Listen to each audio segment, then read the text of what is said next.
அனைவருக்கும் அன்பான வணக்கங்கள். 5/12/2024 பிற்பகல் 12:24 முதல் 6/12/2024 பிற்பகல் 11:14 வரைக்கும் பார்த்தீங்கன்னா இந்த மாதத்து பஞ்சமி திதி இருக்கு. வியாழக்கிழமை வெள்ளிக்கிழமை 2 நாட்களுமே பஞ்சமி திதி இருந்திருக்கு. இந்த பஞ்சமி பார்த்தீங்கன்னா குரு சுக்கிர குபேர ஸ்ரீ பஞ்சமி. குரு பகவானின் அருளையும் குபேரனின் அருளையும் சுக்கிர பகவானின் அருளையும் மகாலட்சுமி தாயாரின் அருளையும் தரக்கூடிய ஒரு அற்புதமான பஞ்சமியாக அமைந்திருக்கு. கார்த்திகை மாதம் தீப வழிபாட்டிற்குரிய மாதம். பஞ்சமி வழிபாடு தீப வழிபாட்டிற்குரிய ஒரு முக்கியமான திதி. இந்த நாளில் தவறாமல் எல்லாரும் வீட்டில் விளக்கேற்றுங்க. வீட்டில் விளக்கேற்றாமல் இருக்காதீங்க. அதுவும் நிலைவாசல் தீபம் மிக மிக முக்கியம். கார்த்திகை மாதத்தில் நிலைவாசலில் தீபம் வைக்கிறது பார்த்தீங்கன்னா முன்னோர்களின் அருளையும் குலதெய்வத்தின் அருளையும் மகாலட்சுமி தாயாரின் அருளையும் கண்டிப்பாக ஏற்படுத்தி கொடுக்கும். இப்போ நான் சொல்லக்கூடிய இந்த பரிகாரம் பார்த்தீங்கன்னா இன்று இரவும் செய்யலாம், நாளை இரவும் செய்யலாம். இதுக்கு தேவையான பொருள் ஒன்று தாங்க. இதை நீங்கள் செய்கிறது பார்த்தீங்கன்னா கண்டிப்பாக உங்களுக்கு பண விஷயத்தை ஏற்படுத்தி கொடுக்கும். கர்ம வினையின் காரணமாக கடன் மேல் கடன் தொல்லையில் இருக்கிறவங்க, நான் வட்டி மட்டும்தான் கட்டிட்டு இருக்கிறேன், என்னால் அசலை கட்டவே முடியல, வாழ்க்கை முழுக்க நான் கடனாளியாகவே இருந்துருவேன் போல, வாழ்க்கை முழுக்க எனக்கு சொந்த வீடு யோகமே ஏற்படாது போல, வாழ்க்கை முழுக்க நான் செல்வந்தனாவே ஆக முடியாது போல அப்படின்னு எண்ணத்தில் இருக்கிறவங்களாம் தவறாமல் இந்த ஒரு எளிமையான தாந்திரிக பரிகாரத்தை செய்யுங்க.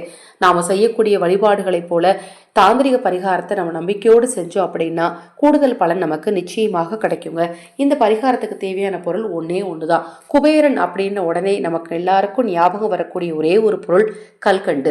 குபேரனுக்கு ரொம்ப ரொம்ப பிடித்த இந்த கல்கண்டை உங்களுடைய வலது உள்ளங்கையில் ஒரு வெத்தலையை வச்சு அந்த வெத்தலை மேலே கொஞ்சம் கல்கண்டை வைங்க. வச்சு உங்களுடைய தீராத கடன் தீரணும், உங்களுக்கு பணம் சேரணும், தங்கம் சேரணும், நகை ஆபரண வண்டி பொருள் வீடு இதை மாதிரி செல்வந்தர் ஆகக்கூடிய எல்லா பொருட்களும் சேரணும்னு சொல்லி மனதார குபேரனையும் குலதெய்வத்தையும் வடக்கு திசை நோக்கி நின்று கொண்டே வேண்டிக்கோங்க. உட்கார வேண்டாம், நின்றுக்கிட்டே வேண்டிட்டு அந்த கல்கண்டை எடுத்து நீங்கள் பொடி பண்ணி வாசல் கிட்ட போய் தூவி விடலாம். அல்லது அந்த கல்கண்டை முழுசாவே போட்டுருங்க. அந்த கல்கண்டை பார்த்தீங்கன்னா கூடுமான வரைக்கும் எறும்புகள் தான் எடுக்க வரும். அந்த எறும்புகள் அதை சாப்பிடும்போது நமது கர்ம வினை நிச்சயமாக தீருங்க. 30 தேவர்களின் அருளாலும் ஆசியாலும் கடன் தீர்ந்து பொன்பொருள் சேர்க்கை உங்களுக்கு நிச்சயமா உண்டாகும். இன்று இரவு தூங்குறதுக்கு முன்னாடி அதை செய்யுங்க. அப்படி செய்யறது தான் பார்த்தீங்கன்னா ரொம்ப ரொம்ப விசேஷம். இன்று அல்லது நாளை, நான் 2 நாளுமே சொல்லியிருக்கேன் இல்லையா, இந்த 2 நாளுமே கூட தாராளமாக செய்யலாம். கொஞ்சம் கல்கண்டு எடுக்க போறீங்க, உங்கள் பிரார்த்தனை சொல்ல போறீங்க, அதை வீட்டு வாசலில் தூவி விட போறீங்க, அவ்வளவே தாங்க.